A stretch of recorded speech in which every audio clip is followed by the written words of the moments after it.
Sultan Suleiman was an outstanding statesman of his time, combining the qualities of a brilliant military leader and a thoughtful politician, which earned him the nickname the Magnificent.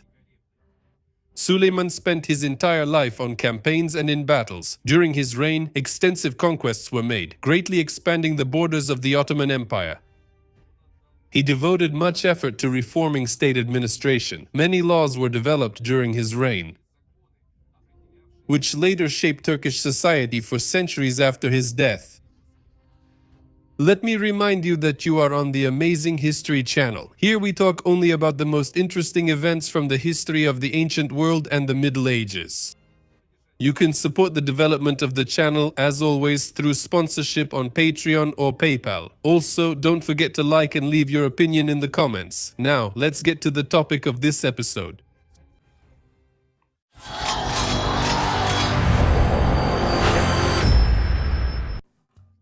By 1518, the Ottoman Empire under the rule of Selim I had almost doubled in size. First, the Mamluk Sultanate was successfully annexed, which secured control over Egypt, Syria, and Lebanon. Then, thanks to the Barbarossa brothers, Algeria became an Ottoman province, which gave the Ottomans a foothold for invading Italy and Spain. However, in 1520, Sultan Selim I died, and his 26-year-old son Suleiman succeeded him on the throne. Around the same time, a young Slavic slave girl appeared in the Sultan's harem who would play a fateful role in his life. Her real name was probably Anastasia or Alexandra Lisovskaya, but Europeans called her Roksolana. It is believed that the girl was from the territory of modern Ukraine and was captured during one of the Tatar raids. There she was bought by Ibrahim Pasha, Suleiman's closest friend, who then gave her to him as a gift. Roksolana, also known as Hürrem Sultan, quickly won the favor of the young prince and soon became his favorite concubine. Roksolana's charm, intelligence, and political acumen secured her not only a place in Suleiman's heart, but also unprecedented influence at the court. But let's return to our hero. By the time he ascended the throne, Suleiman already had considerable experience in administration, as he had served as a governor in Kaffa during his grandfather's lifetime.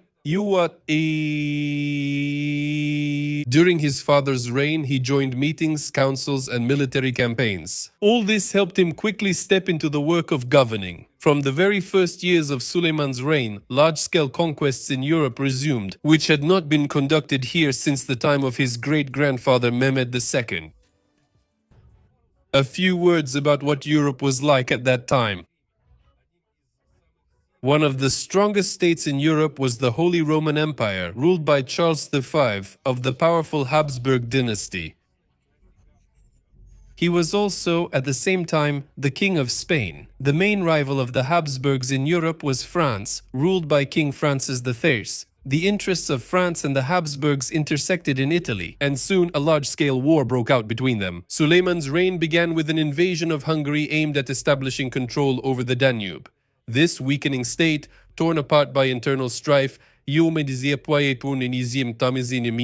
situated between the Ottoman Empire and the Holy Roman Empire. In 1521, the Ottomans laid siege to Belgrade, which at that time was part of the Kingdom of Hungary. The fortress garrison defended fiercely and repelled more than 20 attacks. However, Suleiman's cannons, positioned on the islands opposite Belgrade, continuously battered the city walls and inflicted heavy losses on the besieged. When there were no more than 400 men left in the entire garrison, the people of Belgrade had to surrender to the mercy of the victor. Thus, one of the most important Christian citadels in Europe came under Ottoman control. And from there, the road to Hungary was open. But before starting a new war against the King of Hungary, Suleiman had to solve another problem, namely to capture Rhodes, which at that time belonged to the Knights of St. John, also known as the Hospitallers. They had been a thorn in the side of the Ottomans for over 100 years. They engaged in piracy, constantly attacked Turkish ships, and hindered the Ottomans' attempts to dominate the Mediterranean Sea. Suleiman finally decided to put an end to this and thus strengthen his position in the Mediterranean. But it was not that easy to do. After all, there had already been unsuccessful attempts to capture the island before. The citadel of Rhodes was the most fortified in the Christian world, designed by the best Italian engineers. It was easily defensible from all sides and was protected in most places by 3 rings of thick stone walls with protruding towers, from which the defenders could wear down the enemy from different angles. Suleiman understood that taking such a fortress would require great expense, both in resources and in lives. Nevertheless, he remained steadfast in his determination. The Grand Master of the Order, Philippe de Villiers de l'Isle-Adam, knew about the impending siege and desperately sought help from European leaders. His envoys knocked on the doors of many kings, but only the Venetians sent them part of a garrison from Cyprus to help. The conquest of Rhodes was unthinkable without a strong fleet, which was mostly rebuilt by the summer of 1522. In June, the Turkish squadron under the command of Mustafa Pasha, consisting of 300 sailing ships and carrying 10,000 marines on board, approached the island. At the same time, the Asia Minor coast opposite Rhodes was occupied by a Turkish army of 100,000 men led by Suleiman himself. By the end of July, the army had crossed over to the island and began the siege of the citadel. The entire island was blockaded, completely isolated from the outside world. Suleiman's huge army consisted of workers, engineers, infantrymen, and elite janissary units. In comparison, the forces defending Rhodes under the leadership of the Grand Master numbered about 7,000 soldiers, of whom only 700 were actual Knights of St. John, while the rest were Venetians and local Greek civilians, греческим населением острова.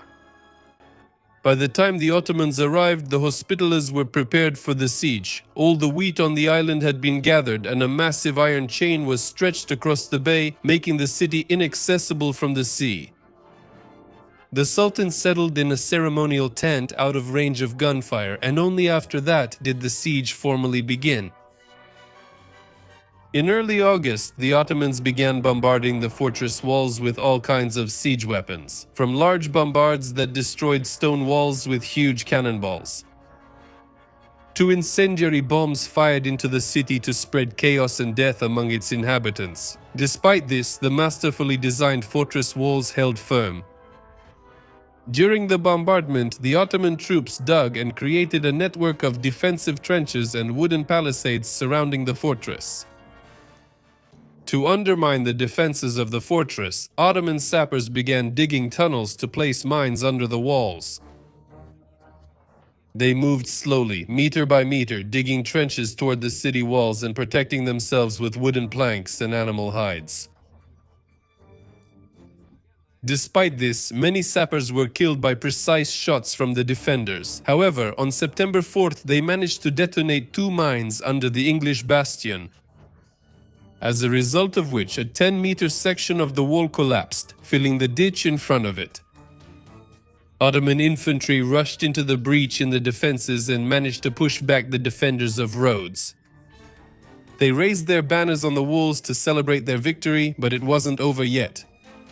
Through the breach filled with Turks, the artillery of the Rhodians began to fire grapeshot from the fortress, and they were immediately pushed back by a counterattack from the Knights and Grandmaster Villiers de l'Isle-Adam himself.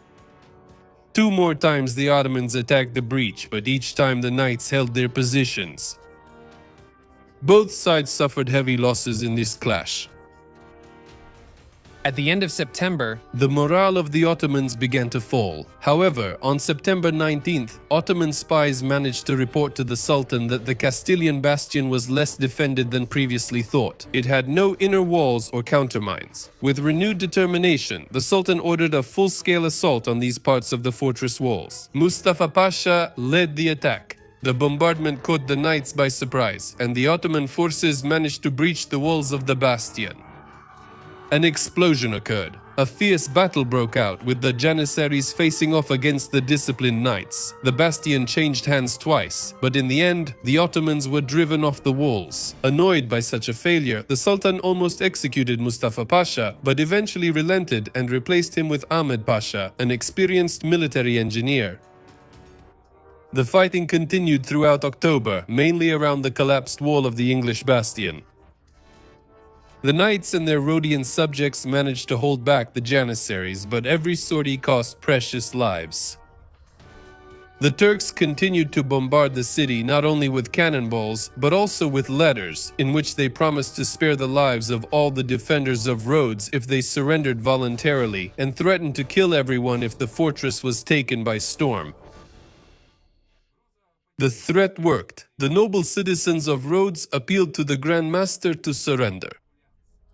The risk of an uprising within the fortress walls and the depletion of human and material resources ultimately forced the leadership of the Hospitallers to seek peace with the Ottomans. On December 11, peace negotiations began. Suleiman offered the people of Rhodes food and protection if they surrendered. Death and slavery would await them if the city had to be taken by force. The negotiations soon broke down when the Hospitallers pressed hard for guarantees from the Sultan, who then ordered his troops to resume shelling the city. On December 17, the Ottoman troops captured the Castilian bastion once again and killed its defenders. This time, it remained in Ottoman hands. The fortress's defensive capabilities were almost completely exhausted. Delil Adam ordered a white flag to be raised over the inner walls. Suleiman's forces, who had suffered heavy losses during the 6 months of the siege, agreed to a new round of negotiations. Peace was signed on December 20th. Its terms were quite favorable for the Hospitallers. Suleiman spared the lives of the survivors and provided ships to transport them to Crete. The inhabitants of Rhodes were promised protection from looting, desecration of churches, and freedom from Ottoman taxation for 5 years. After their departure, accounts in Western and Turkish sources differ regarding what happened next. Western sources claim that the city was subsequently looted and that the Church of St. John was converted into a mosque. The sources also differ regarding the losses of the Ottoman troops, giving figures ranging from several thousand to 30,000 soldiers. The consequence of the capture of Rhodes by the Ottomans was their total dominance in the eastern Mediterranean. Now Sultan Suleiman could turn his gaze to the heart of Europe. And in the next episode, you'll hear about his invasion of Hungary and the Battle of Mohacs. Stay with us. See you.